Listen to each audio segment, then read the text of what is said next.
Hey YouTubers, and welcome back to my YouTube channel Master That English, where we understand, analyze and interpret the important concepts and texts that may be part of your English curriculum. Our topic for today is a brief introduction to the book that I have written. So introducing the first book written by me. The book is titled Unraveling the Concepts of Psychoanalysis through Rasa and Dhvani, a study of the plays of Tennessee Williams. The following lecture was presented at Integral University. So, get your pens and notepads ready, 'cause here we go. The topic of my discussion in today's lecture is the new dimension to Freudian psychoanalysis through aesthetic interpretation. Before I talk about the new approach that I'm giving to psychoanalysis, I would like to discuss a little bit about how psychoanalysis truly initiated in its very genesis or its very initial course. So, my first question to all of you would be, as a rhetoric, would be, which event triggered to the advancement in the field of psychoanalysis? And the answer to this question would be the advent of the World War, which was a catastrophic event because of which numerous people lost their lives. But it was also a time of mental trauma for the soldiers who had to be in the very battlefield and experience the death and the savagery that the war had brought along with it. So in this way, we notice that this very event asked for a kind of medication, a kind of boon that could relieve people from the stress and strain that they were experiencing. And to relieve them of that pain and trauma, the one person who came as the godfather or the person as a reliever to this issue was the Austrian neurologist, the founder of psychoanalysis, Sigmund Freud. Freud proposed a very significant aspect that helped us to understand the internal process that goes in our brain. And this internal process was governed by the three important realms of the mind: the id, the ego, and the superego. This is a basic concept to all of us, but what does it really mean? How can a layman really understand the three realms of the mind that Freud had propounded in the first place? Is a topic of debate for everybody. So let us understand the three realms of the mind as in a layman language. The first half of the brain is the ego. As visible in the picture in front of you, this is the obedient side of the brain that wants to follow and abide the rules and customs of the society. As a result of which, everybody wants to understand things, take in things, and not go against the system. So this is the reason why everyone collectively enjoys the ideas of the ego, because nobody wants to go against it. This is something that everybody believes in, because this represents the universal belief that is the rules and regulation that the society wants to go by, which is the reason why the penguins here are collectively enjoying this movement. The second half of the mind is the superego. What is the superego?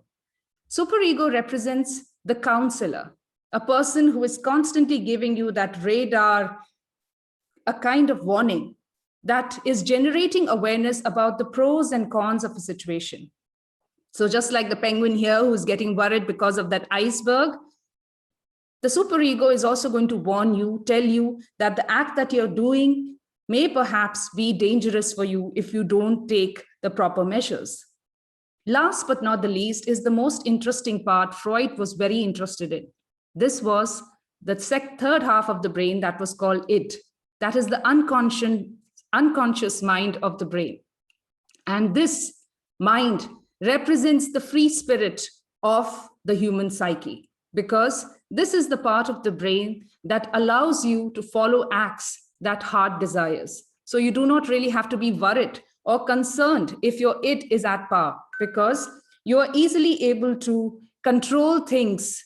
You are easily able to be carefree and not be concerned about the rules and regulations, just like the whale here is not concerned about the worry of the penguin, because he wants to do the mischief that he is interested in doing and doesn't care about the rules and regulations of the society. So collectively, if you look into all the three realms of the mind, the ego is the disciplinarian, the superego is the one that is maintaining a censorship, the id is the one that is controlling. It does not believe in the principle of control because it is always focusing on the personal desires. And this breakthrough information that Freud provided did contribute a lot in the field of literature.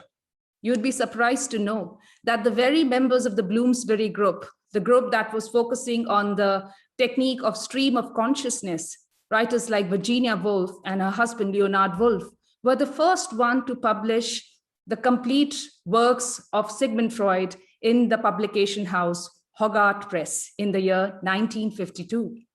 And this was seminally very, very important because through the concepts of Freud, we were exploring the various concrete concepts and were able to understand the illogical behaviors of human beings that we often see in many literary texts. The two concepts that Freud had in a way conceptualized in his works, the first was Oedipus complex, that was mainly governed by the male-dominated people. This is a tendency that is experienced by male. And the second is the Electra complex that is experienced mainly by women. Now, how does the term really come into existence? Both the terms have been taken from the Greek legends, where Oedipus complex is taken from a work written by a Greek writer, which is about how a young prince unknowingly kills his own father and in a way shows the inherent envious nature boys have towards their father. On the other hand, Electra complex is again a Greek play where the character Electra kills her own mother to avenge the death of her father. In this way, the concepts of Oedipus and Electra complex have helped us in understanding the various literary texts available to us in the field of literature, such as Hamlet, where the famous protagonist shows the kind of envious kind of anger towards his mother. Frailty, thy name is woman. Why does he show that anger and aggression? Because that anger conceals the attraction that he holds for his mother somewhere inherently in his unconscious. Same is the case for Sons and Lovers, where the protagonist in this particular work is completely spellbound by the dictates of his mother and is not able to attach himself to the other women that come in his life. In this way, we notice that these are definitely concepts that have helped to understand various texts at various levels that we couldn't have imagined if we were only using our conscious mind. But I want you to sit and think about the very first notion that often comes in our mind when we look at this process.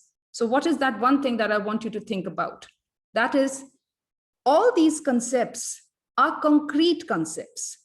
You're not really doing much in terms of following a methodology and understanding the process in which Oedipus or Electra complex is actually taking shape, which is the reason why the whole process, even though it is a psychoanalytical process, the objective terms almost seem to be very, very concrete and very objective, because you do not really see anything that you are in a way contributing in terms of analysis. It's just the concept and clear application of that concept to the text. And because of this, there are other limitations that we actually get to see in the process of Freudian psychoanalysis. I should like to discuss about the other limitation that is often noticed in this work.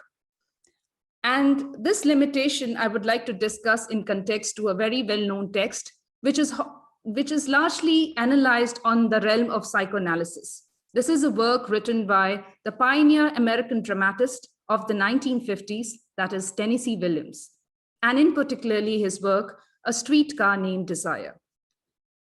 We are talking about the 1950s. 1950s was a time when the Great Depression was in the breakthrough. And because of this catastrophic event, or the event that was giving a lot of financial constraints to the people, people were expressing and experiencing a lot of mental trauma, almost similar to the World War conditions.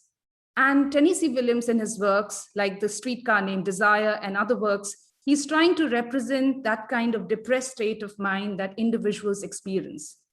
In this particular play, you notice that the female protagonist is initially coming from a well-to-do, reputed family. But later on, due to financial constraints, she has to adjust with the new scenarios, which are not really according to her taste or her desires, because she has to constantly adapt and adjust to the lower and unsuitable conditions around her. And this constant need to adapt ultimately leads to her mental breakdown. In this particular work, we notice that there are multiple levels of psychoanalytical interpretations done. My focus today in this lecture would be two main papers, which definitely tries to highlight the limitation somewhere in the process of analysis. The first paper that I would like to throw light on is titled Sexuality and Death of Desire in Tennessee Williams, A Streetcar Named Desire. This was a paper written by Hafiz Kazim in the year 2017. What I felt was very interesting about this paper was just like the limitation that I discussed with all of you, which is how the concrete concepts of psychoanalysis have been blindly represented in the literary text without undergoing a deeper clinical interpretation. For instance, the characters who do not really care about the society are often represented to the unconscious realm of the mind. So they're dominated by the id. If they're doing things the system doesn't permit them to do.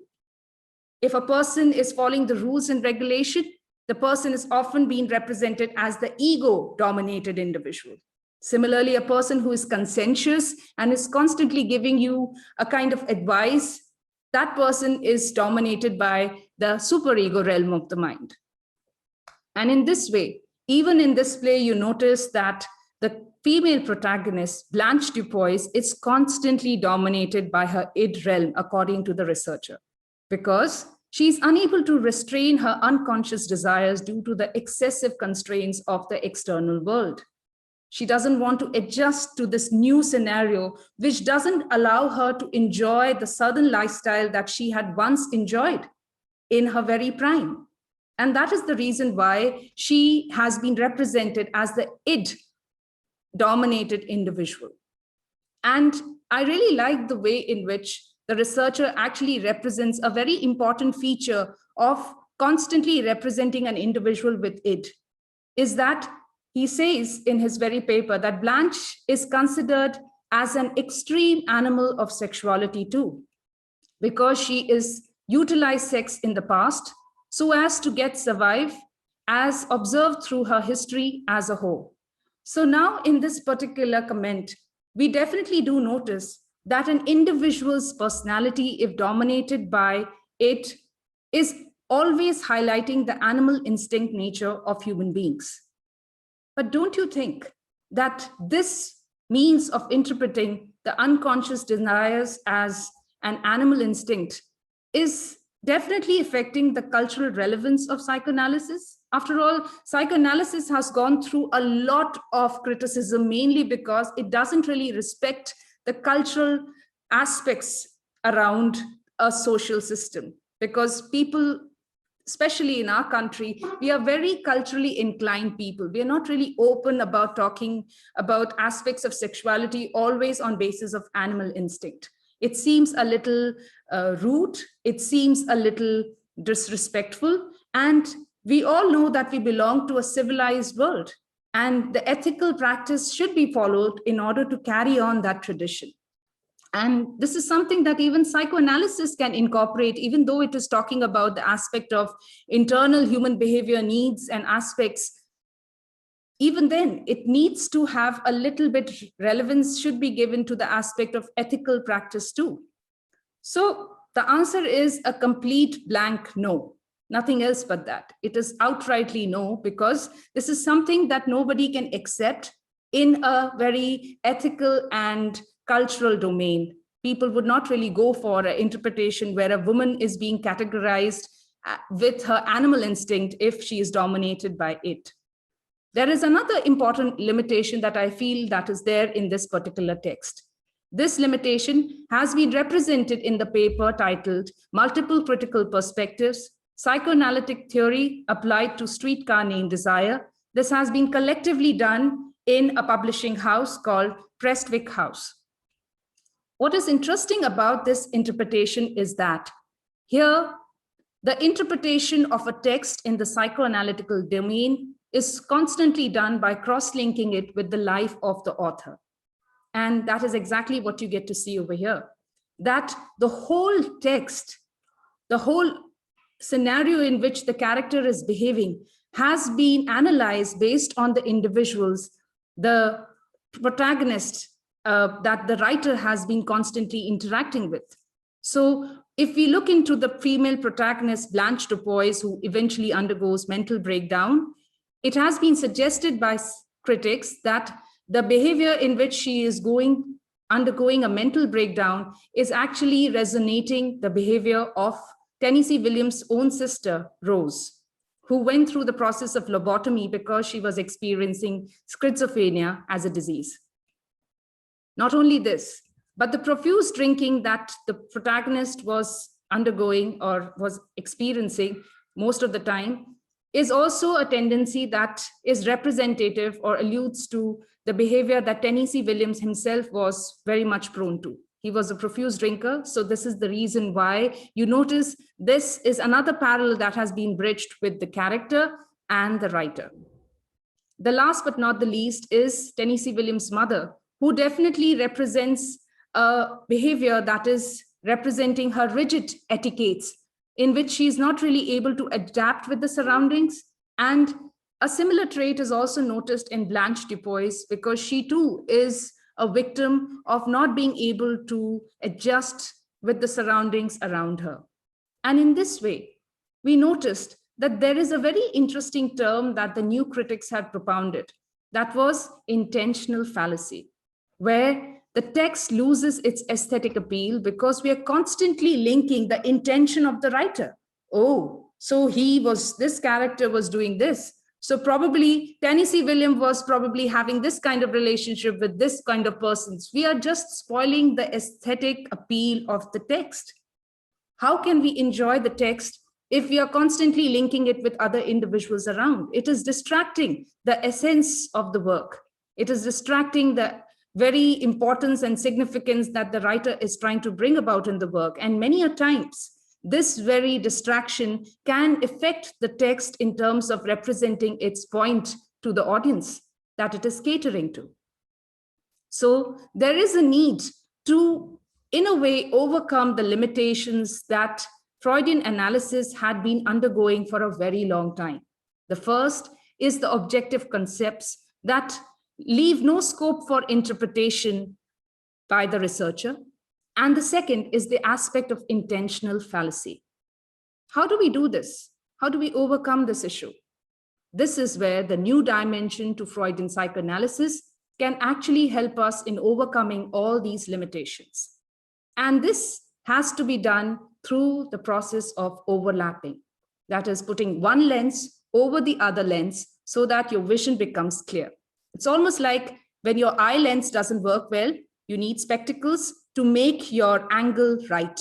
And that is what this aesthetic lens is going to help us in performing. What is this lens that I'm talking about? Which is this spectacle that is really going to ease our trouble of overcoming the limitations? This very lens comes from the land of multicultural ethnicity, which is our country, India. In our Indian theories, there is a very important aspect that is given in the aesthetic principle of Natya Shastra that focuses on the very idea of relishing a work by its aesthetic appeal. And this very principle in which we are understanding a particular aspect or a particular art form is through the Rasa theory.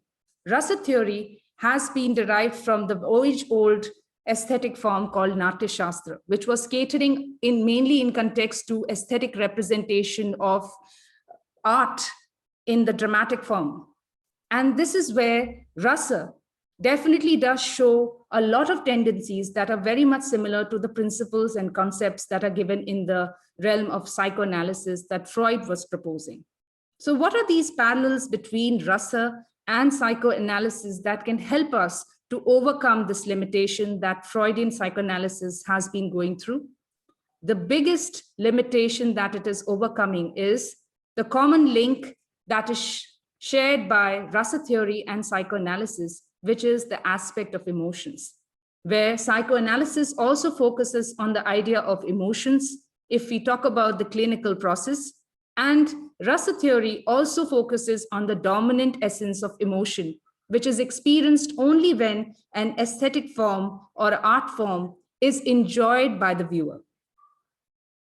But even though I'm talking about a very common link between emotions and the very idea of this being a common link between rasa theory and psychoanalysis, there are still questions that need to be debated about this common link that I'm sharing.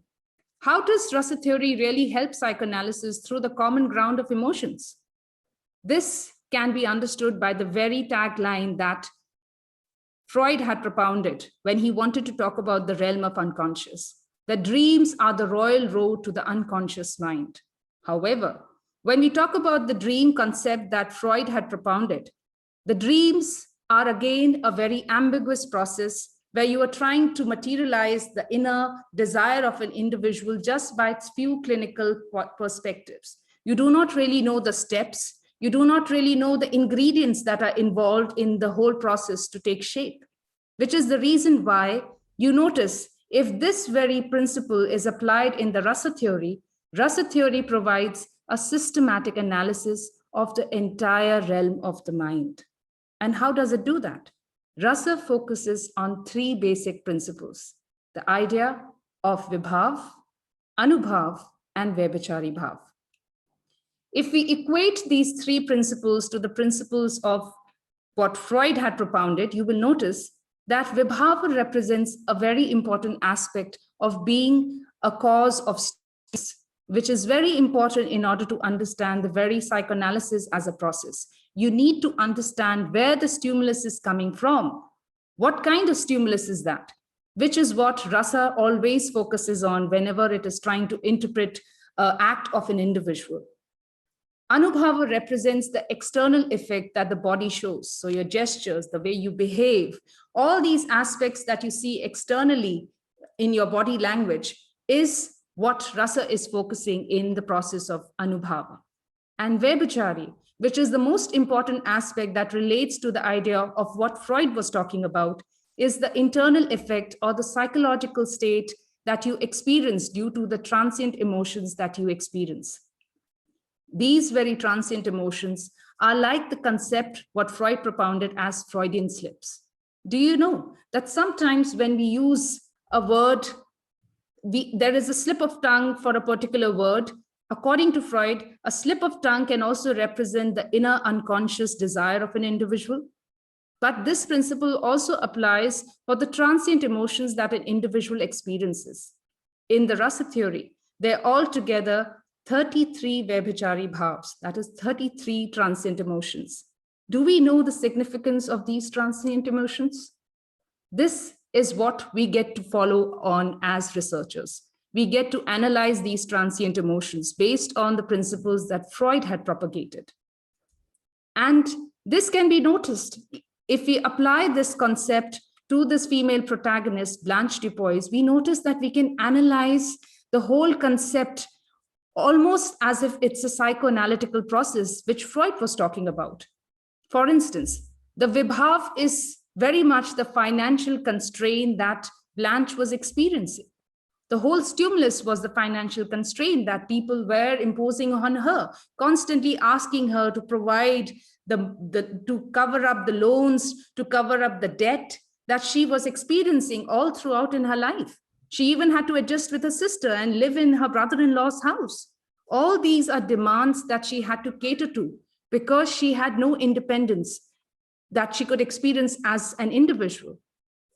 And this is what the anubhava really represents. This anubhava, which was so demanding, in a way resulted in a split body language for Blanche Dubois, because you notice that when it comes to her interaction with individuals around her, with some people, especially the people who are vulnerable, she is promiscuous. She doesn't hesitate in representing her sexuality to them. And the people who are virtuous or independent, she constantly represents herself as a very strong individual in front of them because she wants to show herself as an equal.